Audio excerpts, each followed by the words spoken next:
চার সাহাবী আসছে। আল্লাহ রসুল যখন হিজরত করে নেয় তখন চার সাহাবী আসছে এই দেশে। আল্লাহ রসুল বলছে সরল সহজ, এই দেশের মানুষ চার সাহাবী আসছে। দুইজনের কবর চীনে, আবু ওয়াক্কাস, ওয়াহাব ইবনে মালিক। দুইজনের কবর এই জমিনের নিচে। এই জন্য এই দেশের জন্য কয়দিনের ইতিহাস জানেন বাংলাদেশের? হ্যাঁ, কয়দিনের? এই দেশে ইসলাম আসছে মদিনার সমসাময়িক। চার সাহাবী আসছে। আল্লাহ রসুল যখন হিজরত করে নেয় তখন চার সাহাবী আসছে এই দেশে। কয়জন? আমি নাম বলতেছি, তারিখ আপনি দেখা নিয়েন। আমি গাইটা শেষ করে ফেলছি তারিখ। আপনার মতো আমার তারিখ পড়তে হবে না, আমি তারিখ পড়ি, আপনার চেয়ে বেশি তারিখ জানি, ইতিহাস জানি। প্রথম সাহাবী আবু ওয়াক্কাস, যিনি আমির ছিলেন। আবু ওয়াক্কাস, কাসেম ইবনে হুযায়ফা, উরওয়া ইবনে সাসা, কাসেম ইবনে ওয়াহাব ইবনে মালিক। আবু ওয়াক্কাস আমির ছিলেন, ওয়াহাব ইবনে মালিক, কাসেম ইবনে হুযায়ফা, উরওয়া ইবনে সাসা। এই চার সাহাবী বাংলাদেশে আছে।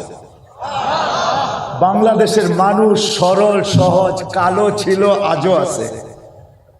আল্লাহ রসুল বলছে বাংলাদেশের মানুষ সরল সহজ। কে বলছে? কে? দলিল নিবেন? উলামারা বলবে কোত্থেকে বলে হুজুর এটা আল্লাহ রসুল বলছে বাংলাদেশের মানুষ সরল সহজ? দলিল দিব আপনাকে, খোয়াবো হাদিস। কি? হ্যাঁ, খোয়াব যদি আল্লাহ রসুলের হয়, কারণ আল্লাহ রসুলের খোয়াব সত্য, ঠিক না? না হাদিস না? হ্যাঁ, আল্লাহ রসুল স্বপ্নে বলছে। প্রমাণ নেবেন? নাম ঠিকানা দিয়ে দিব, আপনি প্রমাণ নিতে পারবেন। আমার এই কানে শোনা। আল্লাহ রসুল বলছে স্বপ্নে এক জামাতকে। কান্দেন কেন আপনি? বলছে বাংলাদেশের সরল সহজ উম্মতের জন্য কাঁদি। বাংলাদেশের উম্মত কি? সরল সহজ। এই জন্য এই জাতিকে বাংলায় খাওয়া সহজ। এই জন্য বাংলায় খাওয়া কি?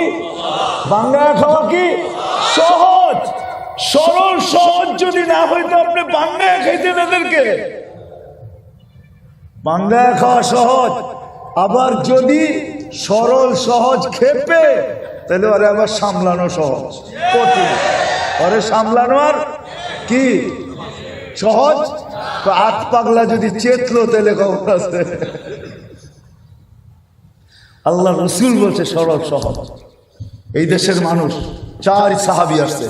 দুইজনের কবর চীনে, আবু ওয়াক্কাস, ওয়াহাব ইবনে মালিক। দুইজনের কবর এই জমিনের নিচে। এই জন্য এই দেশের জন্য দোয়া করেন। এই দেশের ইতিহাস বহুত পুরাতন। এই দেশের ইতিহাস বহুত পুরাতন। যারা বলে মাদ্রাসার ইতিহাস নতুন, ওরা জানেই না। সোনারগাঁও নারায়ণগঞ্জের ভিতরে না বাইরে? জেলা কোনটা? সোনারগাঁও। কি? হ্যাঁ, 1268 সনে আবু তৈয়ামা মাদ্রাসা করছে, দাওরায় হাদিস পর্যন্ত, ইফতা পর্যন্ত। 1268 সনে, 800 বছরের কাছাকাছি। কত জান? 1268 সন লেখা আছে আবু তৈয়ামার এখানে। আমি দেখে আসছি, আপনি দেখে আসেন, বেশি দূরে তো না।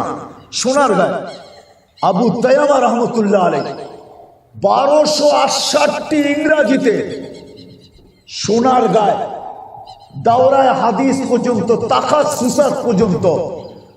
ছাত্রের সংখ্যা কত ছিল এটা লেখা নাই, কিন্তু আমার ধারণা আবু তৈয়ামার নামের উপরে মনে হয় শত শত না হাজার হাজার ছাত্র হবে। কেননা ইমাম বুখারীর ওই দরজগাহ যেটা আমি চোখে দেখে আসছি, ওটার ভিতরে এখনো 50,000 ছাত্র বসতে পারে। কত? আপনি সফর করে দেখে আসেন।